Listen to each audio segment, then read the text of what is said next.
Hi, greetings, and welcome back to our channel. Romer here, your host, and we are here in Canyon Lake, Texas, and we are about to interview one of the fanciers here.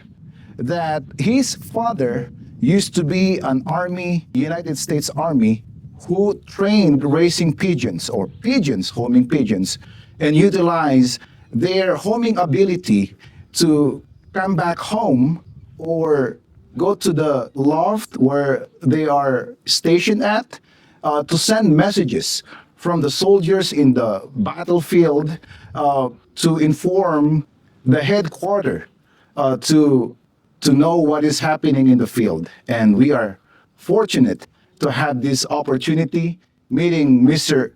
Joey Jones of New Braunfels, right? Yes, sir. New Braunfels, Texas Club Racing, and his son, Kevin Jones. Thank you so much for letting me be here. It's an honor. Thank you so much, sir. And we are going to ask questions that they will share to us their hobby, racing pigeon, and the story behind Joey Jones' father being a trainer of homing pigeons in the U.S. Army. Can you tell us something about how did you start with this type of hobby, pigeon racing? Well, my dad had them, and I grew up, in the backyard, and I used to kind of get into the loft. I wasn't supposed to be. I was pretty small, but I could get in there, and I let out some imports one time that were, costly and got away, and I got in trouble. And then I got locked out, and I found another way to get in. Okay. And so finally, my dad just said, look, you're going to get in here, you're going to clean lofts. Okay. So we did that, and then he said, 1969, I believe it was, I flew my first race. Wow. And he gave me his old bird team, and I won a 2 and a 4, 200 miles and a 400-mile race. And New Braunfels was a big club then. There was probably 20-something members in there. So you've been a member of New Braunfels? I was a junior member, Junior what member. they called me. Was your dad a member of New Braunfels? Yes, he was. Like what I mentioned earlier, your dad he was an Army, right? In the Army. Yes, sir. And his job was to train pigeons in their infantry, training them to send message. So can you tell something about that when, growing up, of course, your dad telling about those stories and everything. Right. Well, he had pigeons for the Army in 2 different locations. One was at Fort Sam in San Antonio, and the other one was in El Paso. Okay. And 2 completely different scenarios. Okay. The one in San Antonio, they had it, and they were testing pigeons. But they were also allowed to fly against the members of San Antonio. Okay. Well, the Army loft beat them so bad that they put a 2-bird limit. They only allowed 2 birds per Because my dad. it's kind of unfair that this is your job and, So the best story that ever was he told me was he went down there one night. He had 2 pigeons, two cockbirds in the crate, red and a dark checker. And they said, oh, okay, we'll see how good you are tomorrow. Some of them were a little arrogant. And he said, well, I'll tell you what's going to happen. They're going to come together. Okay. And one of them's going to go in the trap immediately, and the other one's going to spin 2 times, screwing, and then go in. Okay. You already know. And so they kind of laughed at him. Well, the next morning he got a call from the post out front. You had to check in. Said, we got guys up here who want to come in and watch the pigeon race. He said, send them in. I'll get my corporal to go get them. My dad was a master sergeant at that time. And they went up and brought them in. Well, here come 2 pigeons. Okay. They hit the landing board. One goes in, the other one spins twice and goes in. 2 guys got up, knocked their chairs over, and headed for the car. Wow. The other guy shook his hand and said, you're a hell of a pigeon flyer. Okay. And that was pretty much in San Antonio. He did a few other stations, around, but cleaning lofts, training, just trying to breed really good pigeons that they could prove it. When he went to El Paso, they said, we got a loft in El Paso that you need to take care of. He got out there, and these guys that were out there taking care of them, they had a clue. They were open loft. They were on the ground like chickens. They were everywhere. So he quarantined those pigeons off. He called San Antonio to his buddies and said, I don't remember exactly, but it was like 20 babies. And this was the good part. He trained those babies to find the loft when he hit it. Wow. They would take the loft and camouflage it with camouflage, and the birds would still find it. The opening to trap in was still there. And then they would take the loft a mile in one direction. They would come there and circle that where they're supposed to be, and then they'd start looking for it. Wow. And they ended up out about 8 miles. They had the birds to find the loft. Going this way, it was pretty good. Crosswise, it was a little more trickier, but they did it. And so that was really the experimental where the Army was really benefiting, and they could relay what a bird was capable of doing. Because you can't, in the battle, you can't always stay in the same spot. And these lofts were mobile. They had tires on them, so you hook them up to a Jeep or a truck and take off with them, with the birds in them. Nice. And so he had those out there, and he was in front of a general. He had the Davis Mountains are out there. Okay. Remember back then, radio wasn't that sharp. Correct. So they had to relay the message around the Davis Mountains, and every time you relay it, you had to transfer it in code. So this one, he had his corporal up there on the other side where everybody, and they said, go. Wrote the message, put it in the little capsule on their leg, and turned it loose. And the bird beat the message that was relayed around by 4 minutes. So back then, the clubs doesn't have the GPS that we have now, like the benzing. Oh yeah. You know, we don't have that clocking system yet. But the Army was already ahead, that they already have something those birds, right? Into those birds. Yeah, it was a small capsule that fit on the opposite leg of the band. You can show people the band that they have there. This is the band. And there's only one band like that in the world with that year and those initials. It's like a license plate on a car. There's no other duplicate anywhere in the world. So while growing up, you saw your father training those birds. Well, at the house, yes. At the house, yes. Not, I mean, the way he trained those birds in your house, most likely than not, that's the way he also trained the birds in the military, correct? right. We did smaller groups, trained in the middle of the day, in the morning, late in the evening, breaking it up. And he worked for the United States Postal Service when he got out of the service, so his time was limited to what he could do. So my mom had to do a lot of stuff, and like in the morning, he would leave at 5:30 in the morning. It's dark. Well, he would call when the sun came up. Mom would get me up, and I would I had to go out and turn the birds out to fly in the morning. Wow. So you learned from the best, basically. Yes, I did. I did. And what are the things that you can share that you've learned from your father, how to take care the pigeons? Health. Cleaning the lofts. Okay. Back in those days, we didn't have the disinfectants that we have now. But, No vaccines like now? No. We would clean the loft. Okay. And I mean, when I was told to clean it, it was a nail in between the boards, raking them out. Am I not? And A military way. Exactly. And that was one thing. And he, at that time, like I said, he was working, and he said every man should spend at least 1 hour a day. Okay. 7 hours a week is what he put it in the loft. In the loft. With your pigeons. Uh-huh. Well, there's times now, Yeah. I own a bunch of businesses, or some business, restaurant, and I might be in that loft 7 hours in one day. So hopefully I can do, but there's things that he could just, unbelievable the knowledge he possessed. It's almost hard to relay it in words. I mean, he could look at a pigeon and tell you what it was going to do. Yeah. Like with the Army race. And then one story that strikes out, and a lot of guys here around the area know this. He came to the racing with New Braunfels with 4 pigeons. We had 2 races, and he had 2 in here and 2 in here. And they said, Bobby, you got all those pigeons.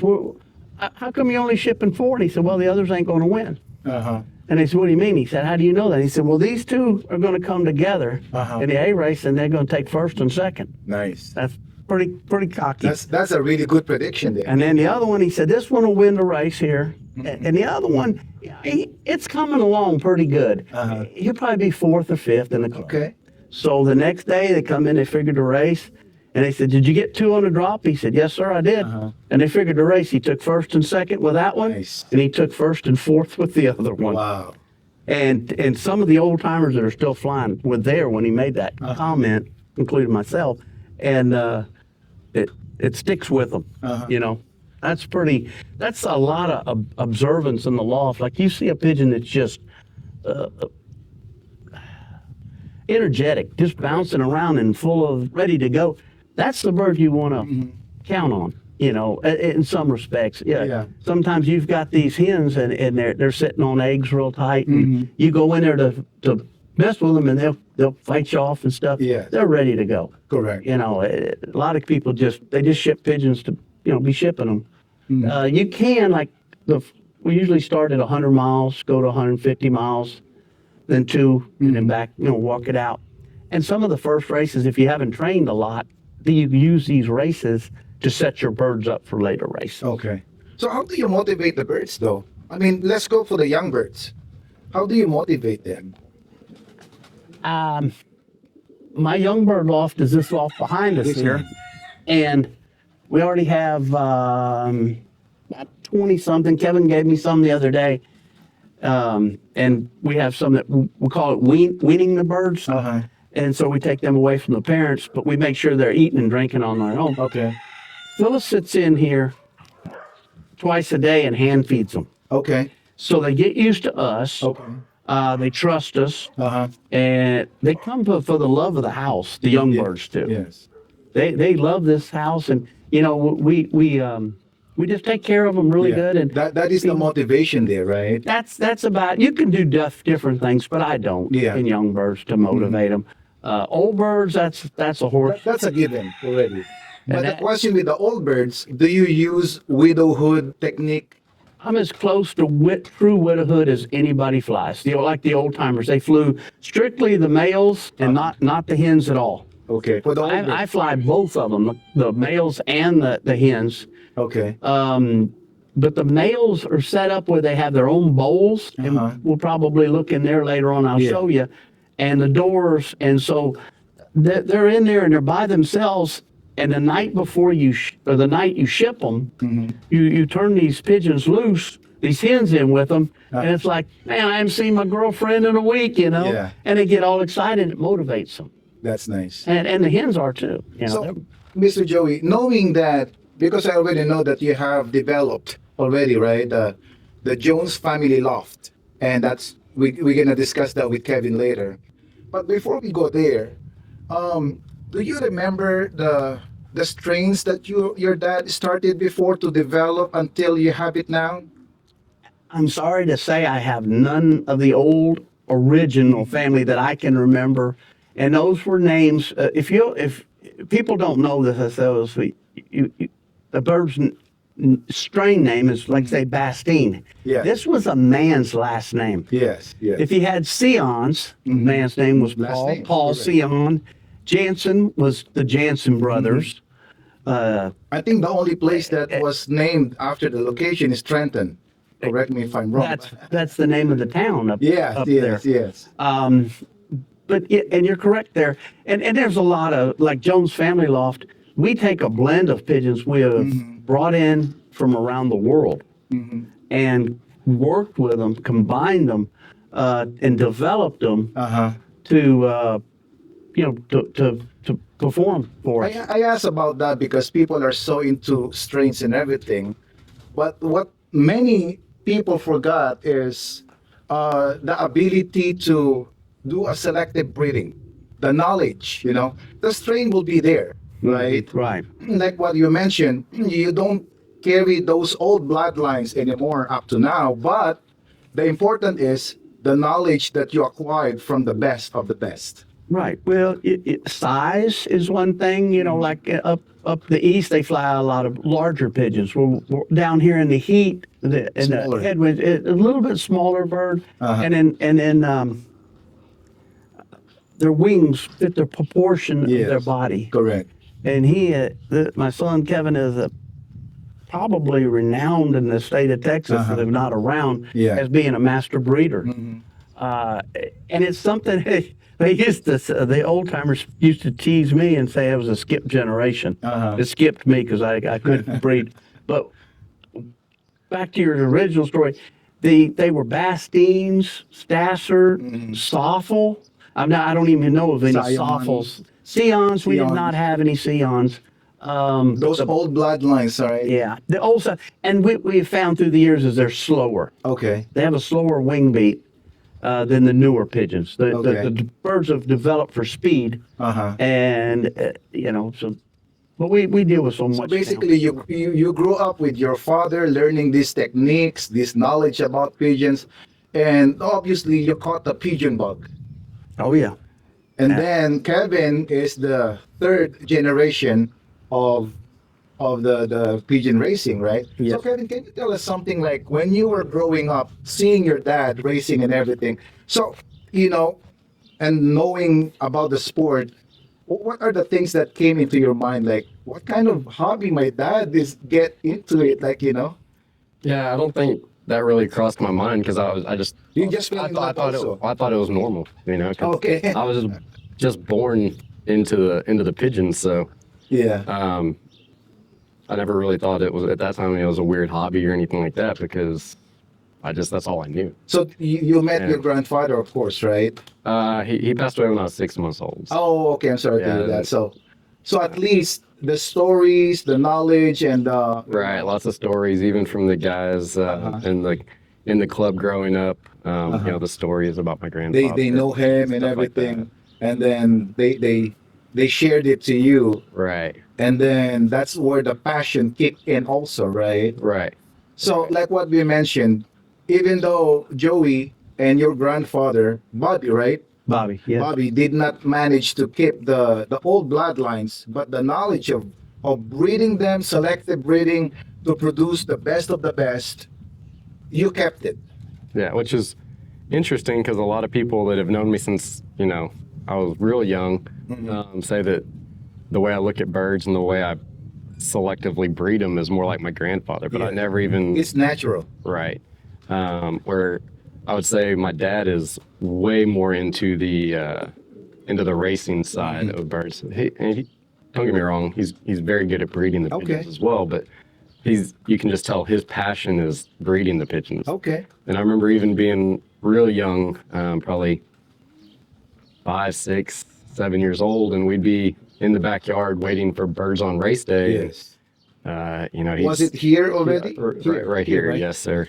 I was born here, Okay. and he's leaning forward in his chair, looking for the birds. Yeah. We got the droppers ready, Robbers. and I'm just like, yeah, I'm gonna go hang out in the breeding loft. Yeah. Like I'm gonna go in the off season, during young birds, you don't have your breeders together, but I'm gonna go already pre-plan like who would be good to mate together next year, or if their babies don't turn out the way I think they're gonna turn out on the race team this year, like what's my plan? Are they moving on? Are they gonna be remated with a different mate? Because a lot of what has helped us be consistent over the years is that we always take our 25% of our best pigeons and we remate them. And in the middle 50%, we'll mix and match them with maybe different mates that we didn't have correct. They're still really, really good. And then the lower 25%, you replace them with birds from the upper 25%, your best and most consistent pairs over the years. That's what you call selective breeding. So yes, and you just continue. You'll see the pairs that are in the top 25% year after year after year after year at your own loft. If you send them out to other races, they're still at the top of the race sheet and those. And they just stay at the top year after year. And you have some pairs that'll float back and forth. So you track those, Absolutely. like the performance. Absolutely. When you're explaining that, you did not mention about strain, because No, because the important is the performance. performance first, always. It has to be performance first. If it's not performance driven, then you're not going to end up with performance results. I should say Jones Family Loft is known for one-loft racing and also known for club racing. But like what you said, you growing up knowing those way of breeding and selective breeding and everything like that, how to take care of the birds. So let's go to the club racing first, because the one-loft race is just recently, right? Like not even more than 20 years, should I say. The things that you enjoyed and learned from the club racing, can you tell us something about that? The club racing, I always enjoyed going down to the clubhouse and seeing other people's pigeons, and just being one of the walkers when I was young. I remember being so young that when you rotate through the trailer, Yes. they'd have to keep when I was walking, they'd have to keep my turn on the bottom 2 rows because I couldn't even reach the higher rows, but I still knew how to handle the birds well enough that they trusted me to hand them to me and walk them over to the trailer and Nice. and do that, and then just talking to the guys down there and getting knowledge from some of the guys, and a lot of listening, but then you got to figure out like, okay, well, what certain people say makes sense, or maybe maybe it works for them and doesn't work for other people, and then figuring out what tweaks or little twists you want to add in or not add in from other people's information. So the birds that you developed, from your grandfather, from your father up now, or let's go back to the club racing first. Those are the birds you developed. They are really good in the club racing. So how did you come up with developing a bird that will be competitive for the one-loft race? Because it's the sport is evolving. Exactly. Right. Club racing is being not demolished but still there. Right. But should we say that the one-loft race is becoming really popular, especially for those people who work and no time to train the birds in the local club. So I'm gonna ask you, how did you jump, from breeding this bird from club to the one-loft race? There's a learning curve on that for sure. So That's a good question. Definitely one of the advantages that can also be a disadvantage is, as being here in this area, the club can't fly south because of the ocean. Correct. Right. So everything's out of the north, and you're predominantly going to get south winds. So flying from here, you create a tougher, more hardy line of pigeons. Most naturally. likely it's a headwind, right? Headwinds, a lot. Most of the time. Higher humidity. Yes. So the birds have to be tough. And over the years, you selectively breed for that. And then one-loft races are much faster pigeons. Correct. A lot of the one-loft races want to, 15, 16, 2,000 yards a minute, and final races, so it's much different. So what we had to look for is what pairs, when we do get a rare tailwind here, which pairs are at the front of that. Maybe they're not always at the front of the headwind races here at the house, but what pairs are at the top of the sheet when the race is faster? And there's pairs where they can do both. They can fly 13, they can fly 12, 15, 1,600 yards a minute. So what is that saying, horses for horses, or how do you say that? Did I say it right? Yeah, horses for horses. Yeah, horses for the courses. Yeah, horses for the courses, I should say. So, do you believe in that? Like, do you send different birds to different location also, like different kind of breed? Yes, yeah. There's different bloodlines. I'm not going to call them strains. There's different bloodlines within our loft. There's different bloodlines that you developed. Correct. Okay. Certain birds that we've brought in are just certain birds that that they do better in certain conditions. Their children do better in certain conditions. I do like if a bird does really well in a race to send the babies back. I do agree with that. But then sometimes you just have to, with certain pairs, you just take a chance. Yeah. Because And we're gonna have a loft tour, right? Today. Well, we're hoping to get birds here pretty quick. Yeah. I'd like to not be in there so I can be out, but whatever it By the takes way, to get it done. Today is a race day, so that's why we're here. And then Joey has the droppers there and everything. And what is your advice, Joey, for the new flyers out there? I have a project, Raising Pigeons for Military Veterans, and Kevin participated there before. And I strongly believe that if there's military veterans that needs birds and everything, we help them. Right. And Kevin is voluntary, helping and everything like that. And we appreciate, the JFL, Joe's Family Law, for that. But what is your advice for people who would like to get involved into this type of hobby, raising pigeons? Keep it simple. Okay. Don't think you need to jump in and start flying one-loft races right off the bat because Right it can be away. very expensive. And wherever you're flying, they used to say years ago, get local birds who Correct. compete. Sometimes people won't give you your best bird, even though you're a beginner or a kid. So sometimes if you know someone, the AU has a help a beginner program, and you can click on that. It will give you very large name great flyers in the United States. They will give you a name, and they might send you 3 or 4 or 5 young birds. I would rather, like there's a very young gentleman, I think he's still in high school over in Bulverde, and I gave him 3 young birds last year to fly. And I said, would you fly birds for me? I had to make it look like he was more important than I was, you know? And he said, oh, you're going to give me birds? Wow. And so they said, he doesn't do this often, you better take him. And so they start flying next week. So it's going to be interesting to see how those 3 birds And hit. that is how we, pigeon racing is a competitive sport.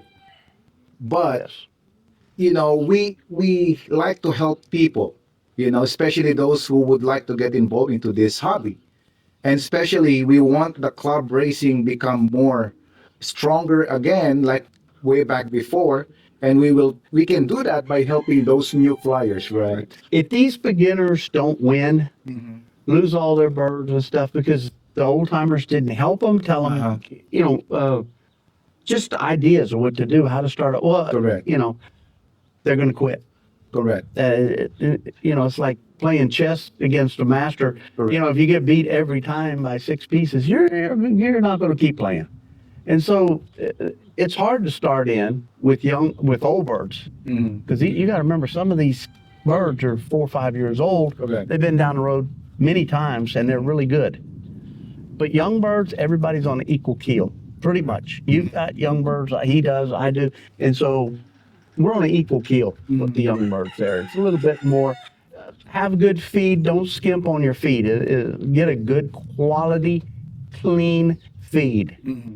And you do sometimes you do need some medicines, but you don't need to be a pharmacist. Correct. You don't want to overwhelm, is what I'm trying to say. A lot of these guys, they go into such detail with the young flyer. You don't want to do that and just confuse them. Is there a test tomorrow? Do I need to be taking notes? Yeah. So keep it simple. Keep it simple. Some of that as well is, if you're just starting into something new and you just get so many different people, which are all correct in their own way, but you're trying to figure out everybody's method at the same time. So, like, my dad's a great handler and can tell you how to fly young birds and old birds and other guys in the area, or even if you go outside the area, there's other guys. But if you're trying to take everybody's and just kind of patch it together, Correct. it's probably not going to work as well. So the main thing I would say though for a new beginner is don't overcrowd your loft. Yeah. Get better quality pigeons, even if you have to pay more for them from whoever you get them for. Correct. Get higher quality pigeons and get less of them. It is an investment. Get less of them. Yeah. If you think you need 20 pair to start off with, you probably need 10. And build it up slow and find out who your best pairs are, like I talked about earlier. Find out whether it's you just want to watch them fly around the house and take them 100 miles on your own and never fly in a club. Yeah. Or maybe one day you will want to fly in a club. Yeah. Maybe one day you'll want to get into one-loft races. So why not keep the data? Even if it's a spiral ring and what color ring comes out of what color pair, and see who comes home first. Yeah. Because then at least you have the statistical data behind it to, okay, well, these are my best 3 pair. Yeah. Okay, well, since you have room in your loft for 20 pair, but you only started off with 10, now I can take a cock out of pair number 1 and a hen out of pair number 2 and put them together. Correct. Or if, a cock from pair 1 and a hen from pair 3 and put them together and slowly build your loft up that way versus just going and getting 20 birds from 15 different guys and introducing all this different genetics and different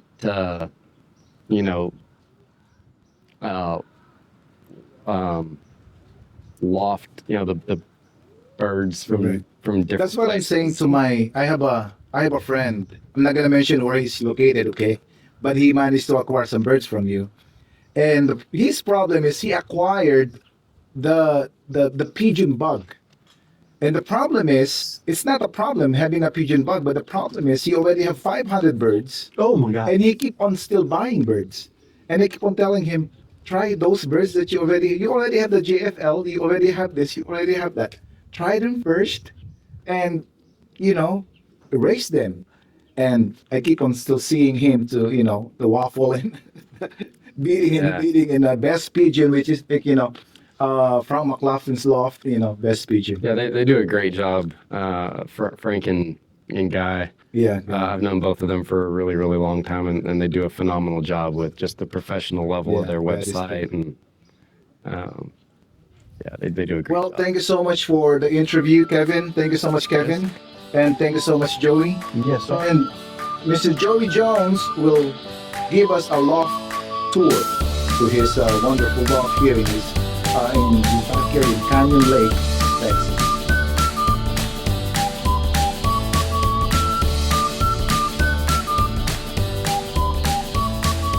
Okay, Joey.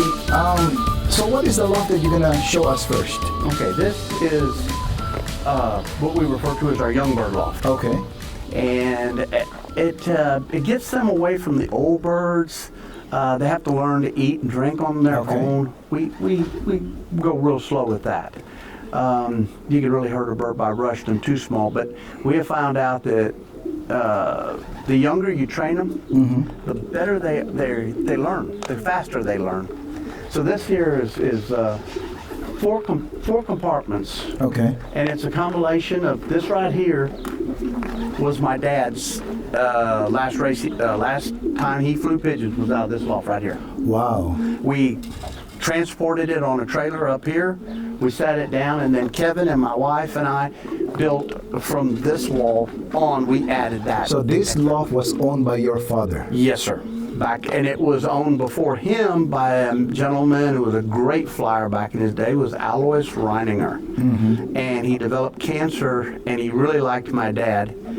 And he sold him at a very nice price, easy going price. And he also sold him some of his top breeding pairs. So these are the 2025 young birds to start with. And we let them out in the settling cage, but it's race day. Because We don't want the old birds coming over to visit with them. Correct. And the day, as hot and humid as it is, I think when they get here, they're going to come in pretty quick. When did you start breeding them? When did you pair their parents? It was in February. I started late this year. Oh, that's a late hatch then. Well, not really a late Not hatch. really late. We consider May Okay. into June. Sometimes we have to get into these late hatch races. They won't even accept birds until June 1st. Oh, And I don't like raising birds. It's Texas. yes. I guess by June 1st we're running over 100, and you really have to keep an eye on them and make sure they got plenty of water, electrolytes, vitamins, minerals to their breeders. Because some people, they breed Thanksgiving Day. They start that. We used to do that quite a bit because you get your bands by correct. January 1st, and you'll have them, when you get your bands, you take them outside and band them. But the problem with that is the risk of the winter time. Yeah, and it hits. This year I was real fortunate. I had eggs when it got down to 13 degrees. Oh, and I know okay. the guys up north are going to laugh when they hear me say 13 degrees. That's in short sleeve weather up there. But down here, these birds are acclimated for a little bit warmer, and when that hits, one thing we notice that they do a lot is they lay their first egg, the hen, and normally they'll just stand over it. They don't start incubation. Well, when it's real cold, they'll lay that egg and they'll sit it. So now you started incubation. You skip a day, and then she lays her second egg the third day. When they hatch out, that first egg is already a day and a half ahead of the other one. And usually he doesn't get all the good nourishing milk at the beginning as his nestmate did. And then right now that's the babies. This is just my dropper loft. These are the droppers. Yes, sir. Let me show this. So he also used satinet. These are satinet, right? Yes, sir. Yes, sir. And may I go inside here? And these are young birds also. Oh, These push are it. going to be old cocks that we have. They're like Renegade. They're old. Oh, these are renegades. Well, there's Renegade. Oh, these are like Scotty Renegade, is in okay. here. That's Kaiser. Uh-huh. And we're working on him to get him fertile. This is probably the oldest one. This is Collateral. Uh-huh. And he is really old. I can't even tell you what it is, but he hasn't been fertile in about 4 years. And his blood still runs through this loft. Oh, he's not fertile anymore. No. One of your Having a little foundations, trouble. right? Oh, yeah. He was an original. John Crahan out of England. Oh, wow. We bought a lot of birds directly from him, and then when he sold out, he went to Pipa, so he started selling.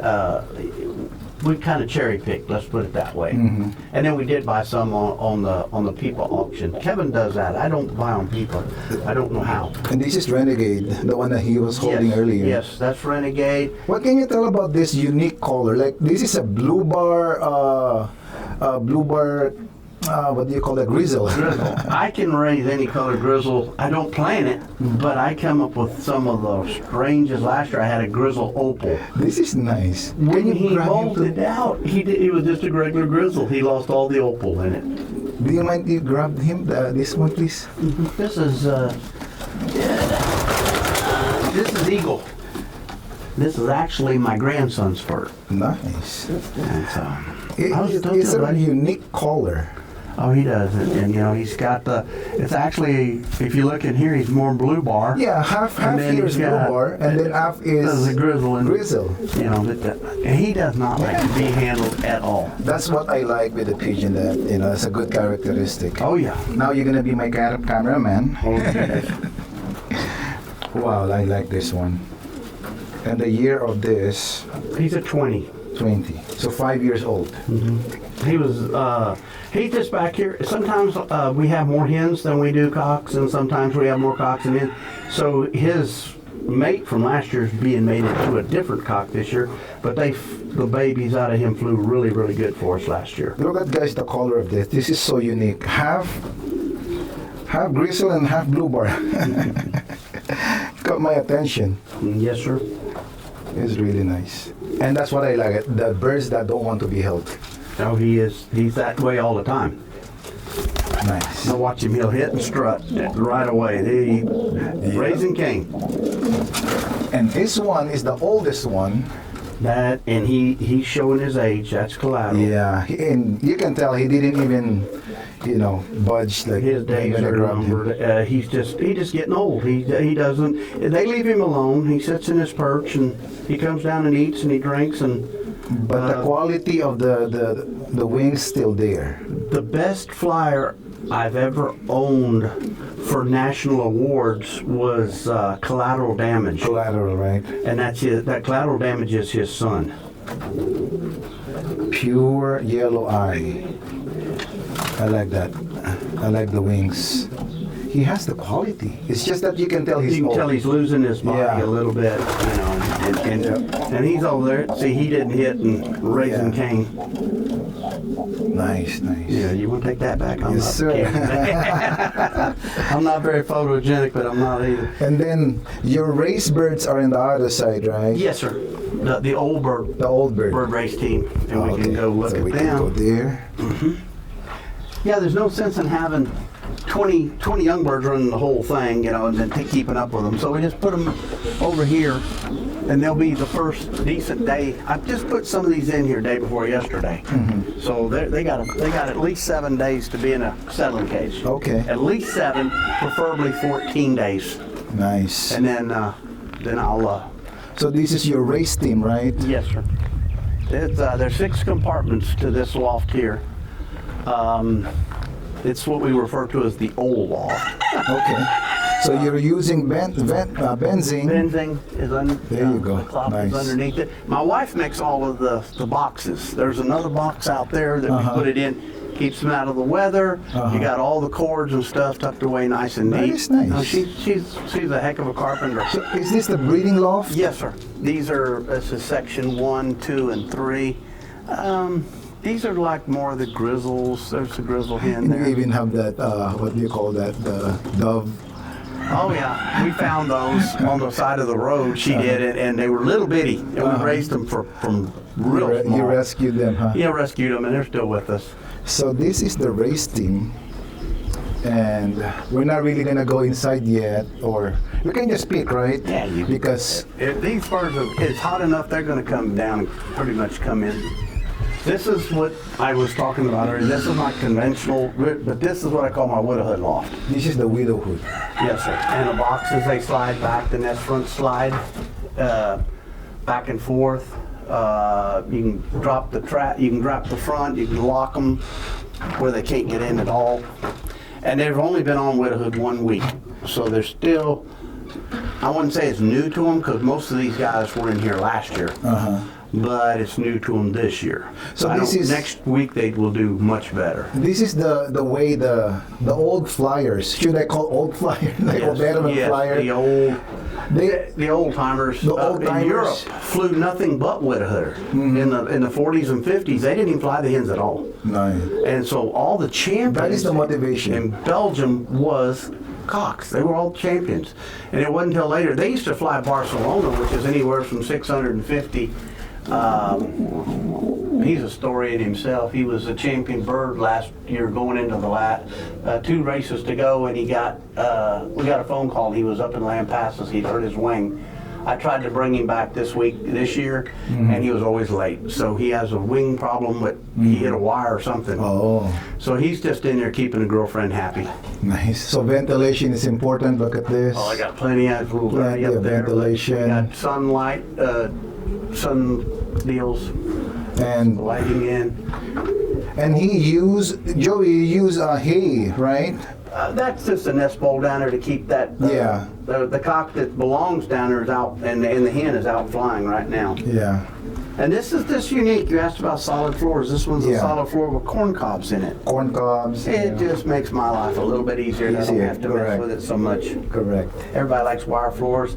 It's great, but when you get a draft that comes under and comes up, that's the you're problem. going to lose your form. That is the problem with the draft, So here is the clock, and then here are some other birds. These are extra hens. Okay. That when we're testing them out.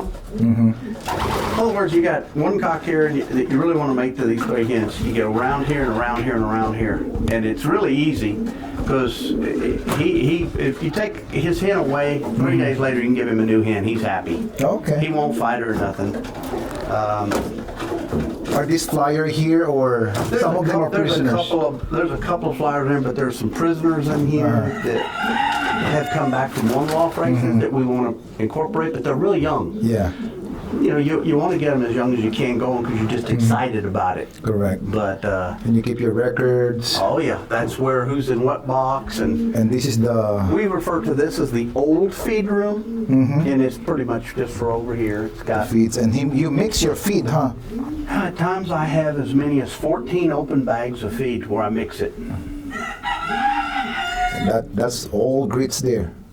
I've got approximately 5 different kinds of grits that I mix with minnows. Nice. More the merrier. And that is very important, though. Oh, especially for breeding, right? Yes. And then this is my yearlings. No old birds in here. Strictly yearlings. Last year's young bird. He got hurt. Hawk hit him behind the neck. That one down there was late last week, so I gave him off. She got hit by a hawk. You'll hear that a lot from me. This one in here he broke a flight. Okay. Just snapped it off. Did you pair them? No. I let them do their own thing. Yeah. Let me close this because I got a good one in here. We're letting them kind of get out, but they've mated. There we go. Okay. Yeah, we can open that up now. We have 12 individual. I've heard nightmare stories where guys had these hanging on the back of the loft, and they opened the door and the bird flew over the head and they lost an import. So what are these numbers? 3? This is just a way of, like Kevin said, keeping proper information. We have right here is in writing the same thing that's here. So this is pair number 1. Okay. This is pair number 2. Those are breeding boxes. Yes. And I'll open this one up. Let me put that up there. And this one here, Oh, there you go. they got water, they got grit, they got feed, they got a nest bowl around the corner. Yeah, oh, they're all duplicated there on that same, but they're all open to the inside. So if the bird does fly over your head, you don't have to worry about it. He's not going anywhere. And then this is another breeding compartment here. Okay. Nice. And then there's some babies here. This one is going to the apple cup. Oh, you're gonna send him to Apple Cup? Yep, this Him one. or her? And then we've got a couple of them here that go into Mexico to fly in Guadalajara. Guadalajara. Wow, that is nice. Yeah, we did really well there last year. Well, that's one of the biggest one-loft races. Kevin had a pair out of Frascati and Glade last year, year before last, and I think it's 17,000 pigeons. It was in like the top 20 birds, and then on race day it went up against 3,000, and it was 10th or 15th. Won some pocket change. Nice. So this, some of the strength of it. And one thing that they get, it's not a secret, they get Rebound from Ed Minville. Okay. Just in a package, been around since the 1970s, developed by Seagulls. Pour it Ed in a Minville, yeah, he's good. Pour it in a gallon of water, and then I give it to them when they come home. Yeah. And when they come home, they'll go down there and they'll drink fresh water that I have in here now. But as soon as I get in the first batch, then I'll take away all the fresh water and I'll go with Rebound. And you will show us the other loft, right? Oh, sure. Oh. Those are the fly. There's 3 compartments in there, and those are flyers. I mean breeders. I'm sorry, breeders. And then we have here is the feed room. This houses everything you need except for an air conditioner. Another feed room. Yes, the See new that? feed room. Grits. We have pellets. We have pellets. Protein pellets. Nice. And medications and like everything. 4 different kinds. I have an ice box here. I keep some soft drinks in there sometimes, but a lot of the medications and stuff you have. And you won't find but 2 different antibiotics in this loft. And that's it if I need them. I never give antibiotics for no reason, just because I think it ought to be good. Never. It ruins the immune system. Antibiotics doesn't know the difference between a good bacteria and a bad bacteria. They're good bacteria. Correct. But everything else is friendly bacteria, friendly gut, probiotics, prebiotics, GI, the lower tract. The hens are more susceptible than the cocks are to diseases. They have the reproductive organs, which are susceptible to getting stuff into. They also have, they don't breathe like we do. They have lungs, but they also have a upper respiratory, a lower respiratory. So they're really susceptible to respiratory. That's some of the bad stuff that we have to deal with. It's just the nature of the beast. That's true. And this is another breeding loft.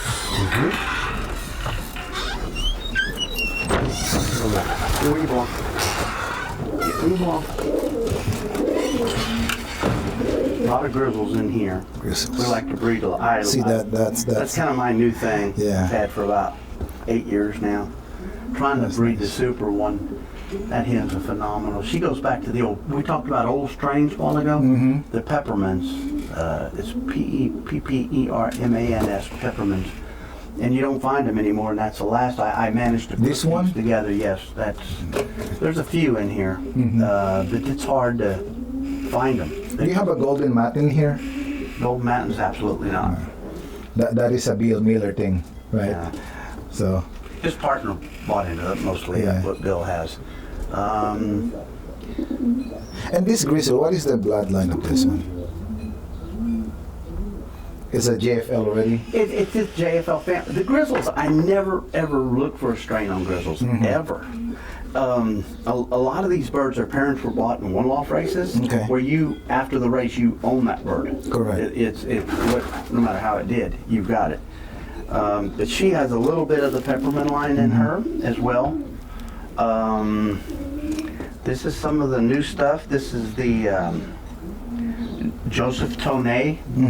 We've just bought in Oh yeah. 4 pair. And we had a pair before, so she's an offspring. So we're already starting that selective breeding as we talked about. Yeah. Looking for, we had a fabulous cock we stumbled onto from Best Pigeon from McLaughlin. We call him Battenberg because that's where he originated from, was Mr. Battenberg. And it's got some long distance. So some of these one-loft races, they're really fast, and you get to the last race of the year, and boop, somebody throws a hickey in there, now you're flying 1,200 yards instead of 17. So you need something with a little bit more giddy up. And then these in here, that is a German blooded pigeon, made it to, that is, the blue bar is a straight Andreas Drapa German cock. He is a very good breeder. Nice. DV75 we call him. Nice. Oh, this is from Andreas? Nice. And the hen up here is also, and I named her Gretchen. She's from Andreas, and the cock is out of a pair from the Macalanis of Scotland. And these are the droppings that you want to see in your bird, like, solid. Yes, not watery. Yes, sir. And as you see, as you get further into the summertime, they will get more wet because they give them more water. Correct. And that is a son of Piranha. Oh, this is a son of Piranha. Nice. There's a lot of the Macalanis in here. That's very nice. This one down here with the green band, the dark check cock, that is a son of Gladiator. No, this is the son of Gladiator. That's- Gladiator is in Kevin's. in the, Dallas, right? Yes, That one. but he's a go-getter. He's full of it. And these are the young birds here. Yes, I just vaccinated them. I believe it was Friday. Okay. And so I'm leaving them here. The vaccination sometimes hits them a little rough sometimes. Leave them in here with mom and daddy a few more days, and then we'll decide who's going to go and who's going to stay. Awesome. To the one loft. I've got 2 in here out of DV75 that'll go to the Peach Classic. Has moved and changed their name from the Peach Classic to the Cotton race. Cotton race, yeah. And they pay very big up front. Actually, they pay on before the activation even. Correct. So you can win money with a bird that hadn't even been paid for yet. Correct. Well, Joey, thank you so much, sir, for thank you. giving us the opportunity for a loft tour, for the interview, and Yeah. thank you so much, sir, and happy flying. Thank you, sir. Thank you. Bye.